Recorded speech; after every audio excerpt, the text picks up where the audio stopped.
നമസ്കാരം, ഞാൻ doctor ജയപാർവതി, dental surgeon, പരബ്രഹ്മ hospital. ഇന്ന് പറയാൻ പോകുന്ന വിസ്ഡം ടൂത്ത് ഏതൊക്കെ സന്ദർഭങ്ങളിലാണ് എടുക്കേണ്ടത് എന്നുള്ളതിനെ പറ്റിയാണ്. ഇറപ്റ്റ് ചെയ്യുന്ന സമയത്ത് കൃത്യമായ ഹൈറ്റിലും പൊസിഷനിലുമാണ് പല്ല് വരുന്നതെങ്കിൽ അത് എടുക്കേണ്ട ആവശ്യകതയില്ല.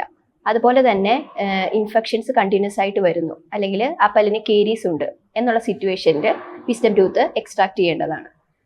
പിന്നെ നമുക്ക് എന്തൊക്കെ സിറ്റുവേഷൻ ആണെന്ന് വെച്ച് കഴിഞ്ഞാൽ, ഇത് മീസിയലിയോ ഡിസ്റ്റലിയോ ഇൻക്ലൈൻഡ് ആയിട്ടായിരിക്കും വരുന്നത്. ഇടത്തോട്ടോ വലത്തോട്ടോ ഉള്ള പൊസിഷനിലോട്ടായിരിക്കും ഈ പല്ല് വരാനുള്ള ചാൻസ് കൂടുതൽ. മീസിയലി ഇൻക്ലൈൻഡ് ആയിട്ട് ഇടത്തോട്ടാണ് ഇൻക്ലൈൻഡ് ആയിട്ട് വരുന്നതെങ്കിൽ മറ്റുള്ള പല്ലുകൾക്ക് ബുദ്ധിമുട്ടുണ്ടാക്കുക, അതിന് പുഷ് ചെയ്തിട്ട് അതിന് കേടോ അതിന് ട്രോമയോ എന്തെങ്കിലും ഉണ്ടാക്കുകയാണെങ്കിൽ വിസ്ഡം ടൂത്ത് എക്സ്ട്രാക്ട് ചെയ്യേണ്ടതാണ്. അതുപോലെ വിസ്ഡം ടൂത്ത് ഇതേപോലെ കവിളിന് ബൈറ്റ് ഉണ്ടാക്കുക, കണ്ടിന്യൂസ്ലി കവിളിന് കടി ഉണ്ടാക്കിയിട്ട് പ്രശ്നങ്ങൾ ഉണ്ടാക്കുന്ന കണ്ടീഷനിലും വിസ്ഡം ടൂത്ത് എടുത്തു മാറ്റേണ്ടതാണ്.